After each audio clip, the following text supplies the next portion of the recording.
Halo sahabat semua, jumpa lagi dengan admin. Pastinya kalian saat ini sedang berada di channel Sarjana Wibu. Bagaimana kabar kawan-kawan pada hari ini? Semoga kalian semua baik-baik saja. Pada video kali ini, admin akan melanjutkan cerita manhwa yang berjudul Legendary Spear Knight. Dan ini adalah video part yang ke-39. Bagi kalian yang belum mengetahui atau ketertinggalan alur cerita dari manhwa ini, silahkan kalian tonton pada video admin sebelumnya. Untuk link video juga sudah ada di deskripsi. Baiklah, tanpa berlama-lama lagi, langsung saja mari kita masuki alur ceritanya.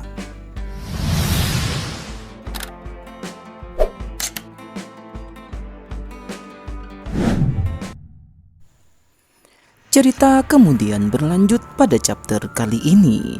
Pada awal mulanya, kita diperlihatkan ledakan yang terjadi di tengah kota. Saat ini, Sir Ken dan juga Christian telah melakukan operasi pembebasan terhadap bangsa elf yang dijadikan budak untuk diperjualbelikan oleh manusia. Tentu saja kekacauan ini memancing keributan antara mereka dengan pasukan pemerintahan Swallow yang saat ini sedang berkuasa di dataran benua Ygran. Kain sendiri juga telah menjadi salah satu buronan yang dicari oleh kerajaan Swallow karena hubungannya dengan Joshua. Selain itu, Sir Christian juga menjadi incaran mereka karena bergabung dengan pihak Joshua sebagai bagian dari Free Knight Union. Setelah laporan tentang adanya prajurit dari Free Knight di sana, pemerintah pun langsung menutup semua pintu gerbang mereka agar Sir Ken dan Christian tidak bisa kabur dari sana. Kita kemudian diperlihatkan penasihat Raja Erham yang sebenarnya adalah bawahan dari Joshua di kerajaan Reinhardt. Beliau terpaksa bekerja di bawah kerajaan Swallow karena kerajaan Reinhardt telah dikuasai oleh mereka. Raja mereka saat ini, yaitu Lucifer, memprediksi kehadiran Sir Ken dan juga Sir Christian di sana. Sudah pasti ada keterlibatan dari orang itu. Duke Aima bertanya, siapakah orang itu yang dimaksud oleh Kaisar? Kaisar Lucifer menjawab dengan tegas, tentu saja ia adalah Joshua Sanders. Semua ini pasti ada kaitannya dengan Hero King, ucapnya. Hari saat dimana Duke Agnus kalah, Joshua tiba-tiba muncul meski terlambat datang di medan perang. Akan tetapi Joshua berhasil menyapu bersih 100.000 prajurit hanya dengan seorang diri saja. Ya, Duke Aima menyaksikan langsung peristiwa bersejarah itu dengan mata kepalanya sendiri. Dan tidak mungkin dia akan melupakannya. Oleh karena itulah, Kekaisaran Swallow dan Kekaisaran Hubalt yang menyaksikan langsung kekuatan mengerikan dari seorang Joshua. Mereka masih mengkhawatirkan kekuatan yang dimiliki oleh Joshua tersebut. Sudah 3 tahun berlalu semenjak Joshua tiba-tiba menghilang, entah kemana. Meskipun Hero King muncul sekarang sekalipun, dia bukanlah suatu ancaman bagi yang mulia, ucap Duke Aima. Namun Kaisar Lucifer menunjukkan wajah yang mengerikan dan dia sangat ingin bertemu dengan Joshua, lalu kemudian membuktikan siapa yang terkuat di antara mereka berdua. Kaisar Lucifer dengan aura mengerikan tersebut memerintahkan kepada Duke Aima untuk menangkap prajurit Free Knight dan mencari tahu keberadaan dari Joshua. Dengan senang hati, Duke Aima akan melakukan perintah dari Kaisar Lucifer. Scenes kemudian memperlihatkan tempat pelelangan lainnya. Saat ini acara tersebut masih berlangsung dengan lancar. Mereka akan memasuki item lelang selanjutnya yang nampak telah ditunggu-tunggu oleh banyak orang. Sebuah mahakarya dari penempa terkenal yang telah menghasilkan banyak senjata hebat yang dipakai oleh para Nine Star. Item nomor 99, tombak yang bernama Paragon of Memory. Semua orang dibuat terkejut setelah melihat senjata tombak yang mengagumkan tersebut di sana. Senjata itu kemungkinan terinspirasi dari sang Hero King, sang pengguna tombak legendaris. Pembawa acara kemudian menjelaskan bahwa senjata tombak yang dulunya hanya dipakai oleh prajurit biasa, kini semua anggapan itu telah berubah karena kemunculan Hero King yang mampu menjadi pahlawan dengan menggunakan tombak. Lelang untuk item ini pun kemudian dibuka dengan harga 3.000 gold dan akan dinaikkan dengan kelipatan 500 gold.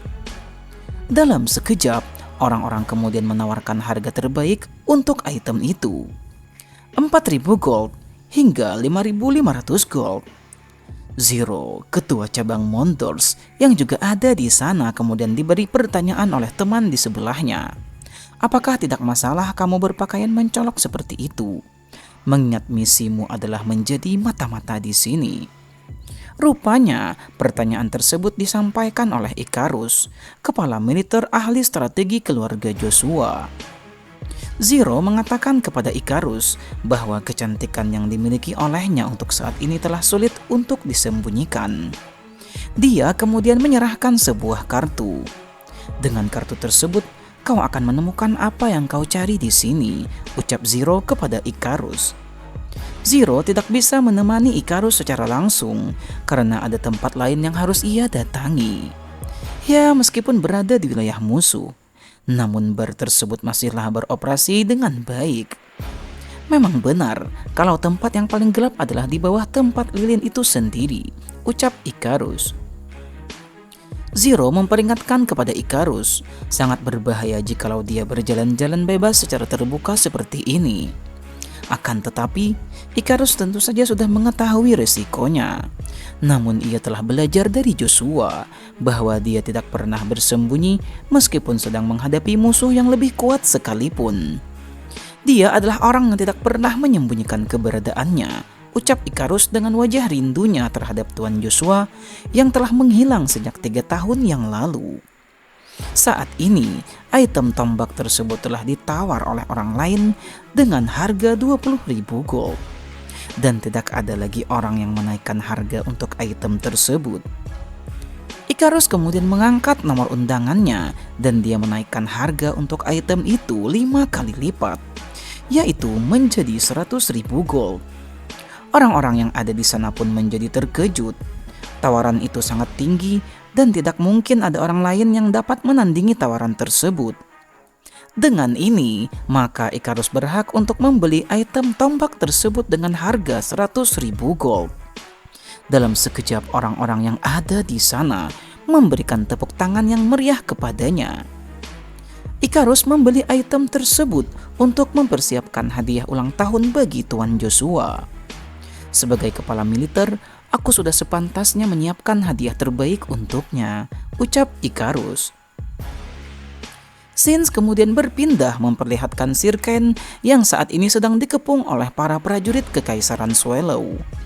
Kain sengaja mengulur-ulur waktu agar para bangsa elf berhasil kabur dan menyelamatkan diri mereka dari perbudakan. Pergerakan yang sangat lincah diperlihatkan oleh Kain yang berhasil mengalahkan musuhnya dalam waktu singkat. Situasi yang sangat ramai membuat pengejaran Kain dan Christian menjadi sulit. Para prajurit Kekaisaran terus saja berusaha keras untuk menangkap penyusup yang telah mengacaukan kegiatan festival di Kekaisaran Swallow. Ada banyak sekali orang yang berpakaian seperti Kain, sehingga para prajurit sangat kesulitan untuk menemukannya. Para prajurit Kekaisaran Swallow masih belum menyerah untuk mengejar Kain. Jika Sir Kain bertemu dengan Ikarus dalam situasi seperti ini, maka ia hanya akan menambah masalah saja. Secara mengejutkan, Ikarus telah berada di dekatnya dan mengiyakan apa yang telah dipikirkan oleh Kain. Ikarus kemudian menarik jubah Sir Kain. Kain pun terkejut dengan apa yang dilakukan olehnya. Ikarus memerintahkan agar Kain memegangnya dan seakan-akan mereka berdua adalah dua sejoli yang sedang berkencan. Rupanya ada prajurit yang melihat ke arah jalan kecil di samping bangunan tersebut. Sehingga Ikarus harus melakukan hal itu dengan Kain agar mereka tidak tertangkap oleh para pasukan Kekaisaran. Setelah pasukan tersebut sudah mulai menjauh, maka keadaan di sana sudah menjadi aman dan Kain sudah bisa melepaskan pegangannya. Ikarus sangat senang bisa bertemu kembali dengan Sir Kain dan mereka pun saling menanyakan kabar. Saat mereka sedang berpegangan, tiba-tiba bongkahan es muncul di sana dan meruntuhkan gedung yang ada di dekat Ken dan Ikarus. Para warga yang melihat pun kemudian mulai panik dan melarikan diri dari sana. Sosok misterius muncul di hadapan Ken. "Kudengar kau datang ke sini bersama dengan Blast of Knight Christian. Namun siapakah orang yang ada di belakangmu itu?" Sosok bertubuh kecil dengan rambut berwarna biru. Apakah mungkin dia adalah ahli strategi keluarga Joshua yang bernama Ikarus? Tanya pria tersebut yang ternyata adalah Duke Aima yang telah mencari mereka di sana. Duke Aima kemudian langsung melancarkan serangan sambil bertanya, apakah ini adalah perbuatan dari Hero King yang memerintahkan mereka untuk berkumpul di wilayah Reinhardt? Serangan dari Duke Aima sangatlah kuat. Jika Ken menghindari serangan itu, maka Ikarus akan terkena serangan tersebut. Ken pun berusaha untuk menahan serangan dari Duke Aima dengan pedangnya. Akan tetapi bongkahan es tersebut kemudian hancur dan menyebar kemana-mana hingga mengenai tubuhnya.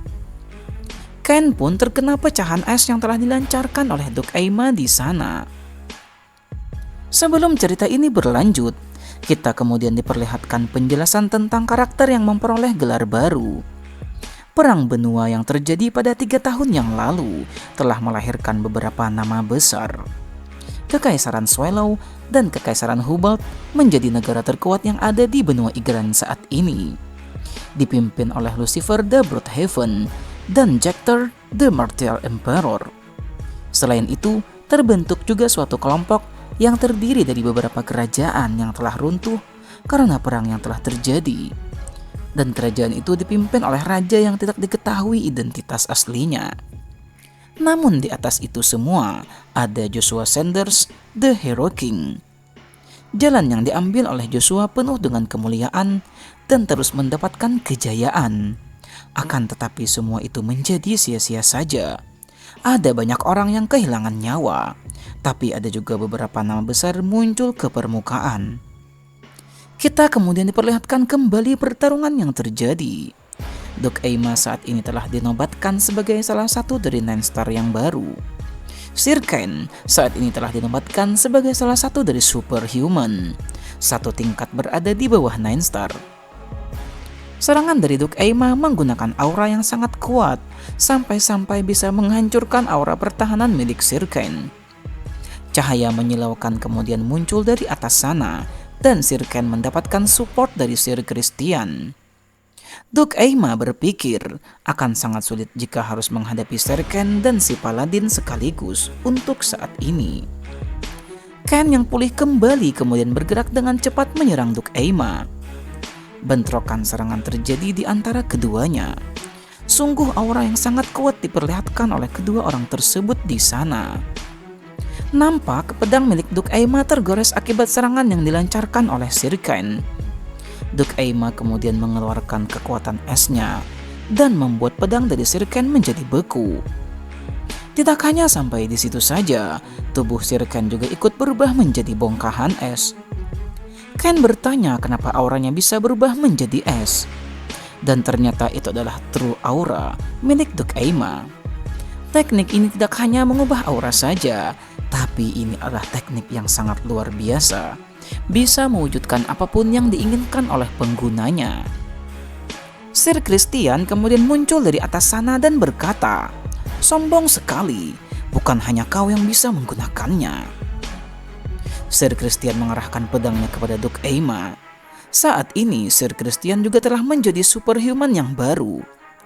Serangan yang sangat kuat dilancarkan oleh Christian di sana.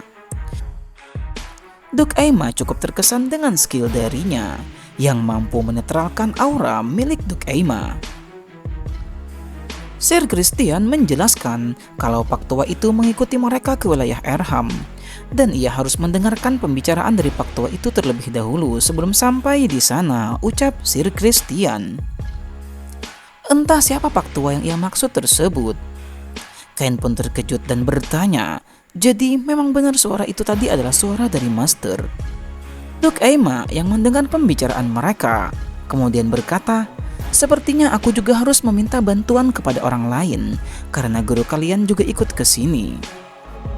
Duk Aima menyebut Kaisar Lucifer tidak berada jauh dari lokasi mereka, dan mungkin saja Kaisar Lucifer akan segera menyusulnya. Seketika itu juga, Sir Ken dan Christian terkejut setelah mendengar kabar bahwa Lucifer the Bloodhaven juga berada di Airham. Tiba-tiba aura merah hitam muncul di sekitar mereka. Duk Aima mengatakan bahwa itu adalah aura milik Kaisar Lucifer. Ikarus merasakan rasa sakit yang sangat luar biasa akibat aura tersebut di sana. Siapa sangka The Bloodhaven yang harusnya ada di Kekaisaran Swallow juga ada di sini. Sekarang kita tidak akan bisa kabur dari sini, ucap Sir Christian. Sungguh nikmat sekali melihat ekspresi kalian seperti itu. Semua musuh kami juga pasti akan merasakan hal yang sama saat bertemu dengan kaisar kami, ucap Duk Aima. Namun ternyata aura itu bukanlah berasal dari Kaisar Lucifer. Duk Aima mendengar suara yang mengatakan, "Aku malah lebih penasaran ekspresi apa yang ditunjukkan oleh tuanmu." Aura membunuh yang sangat kuat itu ternyata bukan berasal dari Kaisar Lucifer. Nampak serangan kejutan muncul dari belakang Duk Aima. Beruntung Duk Aima berhasil menghindari serangan itu. Namun lihatlah betapa kuatnya serangan yang dilancarkan oleh seseorang tersebut. Terjadi ledakan yang sangat dahsyat di sana. Geiger the Lion King muncul menyelamatkan mereka.